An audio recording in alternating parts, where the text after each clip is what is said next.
ماہ سیام اپنا دامن لپیٹ رہا ہے اور ہم سے جدا ہوا چاہ رہا ہے۔ عید کا موسم، عید کی گھڑیاں جلوہ فراز ہو رہی ہیں۔ یہ شہر مواسات تھا، شہر محبت تھا۔ یہ ماہ انور اپنے دامن میں بہت سارے احساسات لیے تھے جو ہمیں دے کر جا رہا ہے۔ تو آئیے اس ماہ انور کے دیے گئے اسباق کو اپنے لوح دل پر نقش کر لیں۔ عید کا دن طلوع ہوتے ہی دکھیوں کی مدد، لاچاروں کی نصرت اور اعانت کے لیے کمر بستہ ہو جائیں۔ لوگوں کے ساتھ حسن سلوک رکھیں، اپنے اطراف پر غور کریں، غربا و مساکین، گلی محلے میں، رشتہ داروں میں، اعزاء و اقرباء میں ان کی مدد کریں اور عید کی خوشیوں میں ان کو اپنے ساتھ برابر شریک رکھیں۔ صاحب، عید نئے کپڑے پہن لینے کا نام نہیں ہے۔ لوگوں کے ساتھ حسن سلوک اور اچھے رویے اور طرز معاشرت کی خوبصورتی کا نام عید ہے، اور یہ ہمیں دوسروں کے دکھ بانٹنے کی، دوسروں کے ساتھ محبت کرنے کی تلقین کی گئی ہے۔ تو یہ فطرانہ بھی اس لیے ہمارے اوپر واجب کیا گیا کہ ہم غربا کو عید کی خوشیوں میں شامل کر سکیں۔ ان کی عزت نفس کا خیال رکھتے ہوئے انہیں فطرانہ دیجیے، اس کے علاوہ بھی تحائف دیجیے، ان سے ملیے، ان سے محبت کا اظہار کیجیے اور اظہار بشاشت، اظہار مسرت کیجیے، ایک دوسرے کے ساتھ حسن سلوک کی عمدہ مثالیں قائم کیجیے۔ اللہ فضل بخشے۔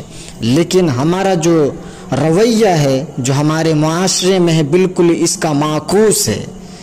نہ جانے کون سی بد دعا لگ گئی ہماری قوم کو کہ عید کے دن بھی کلیجہ پھٹتا ہے کہ ایک طرف ہم تو عید کی خوشیاں منا رہے ہوتے ہیں، لیکن ایک طرف غریبوں کے بچے روٹ کے بیٹھے ہوئے ہوتے ہیں کہ اتنے پیسوں دو گے تو ہم گھر سے جائیں گے۔ بچے تو بچے ہوتے ہیں نا، وہ تو کھیلنے کو چاند بھی مانگ لیتے ہیں۔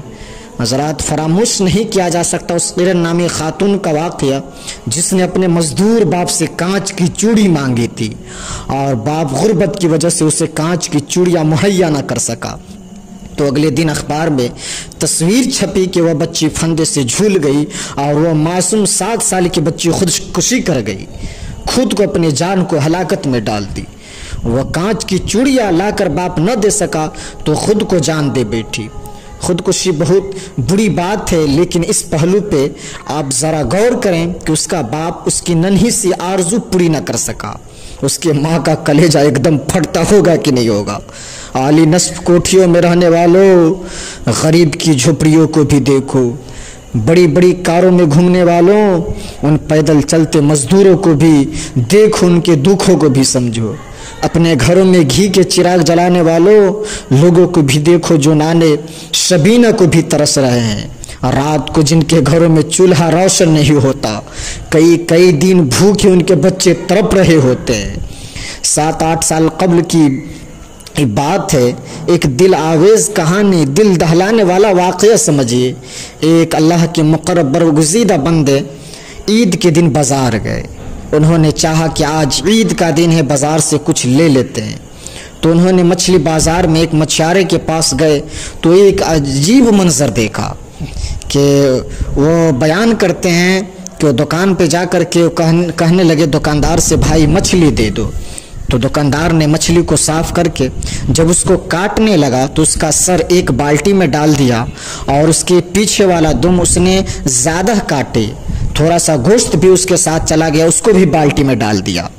اسی طرح جو بھی وہ مچھلی تیار کرتا وہ سر اور دم کاٹتا اور بالٹی میں ڈالتا جاتا تھا، باقی اس کا جو بھی اس سے غلاظت اور جو کچھ بھی اس سے نکلتا وہ نیچے پھینکتا چلا جاتا۔ تجسس تھا کہ یہ بالٹی میں کیوں ڈال رہا ہے۔ خیر، تھوڑی بعد انہوں نے دیکھا کہ ایک نوجوان آیا ہے، پیچھے سے انہوں نے اس کو 10 روپیہ دیا ہے اور اس نے اس بالٹی میں ہاتھ ڈالا اور چند مچھلیوں کے سر اور چند اس کی دمیں نکال کر شاپڑ میں ڈال کر کے اس کو دے دیے۔ حیران سا ہو گیا کہ اس نے یہ کیا کر دیا۔ خیال تھا کہ یہ کوئی نوجوان ہے، شاید وہ کسی جانور کے خورد و نوش کا انتظام کرتا ہوگا، کچھ اس طرح کا معاملہ ہوگا، لیکن اس کے باوجود بزرگ کا تجسس بڑھتا گیا، ان سے نہیں رہا گیا۔ انہوں نے کہا کہ اب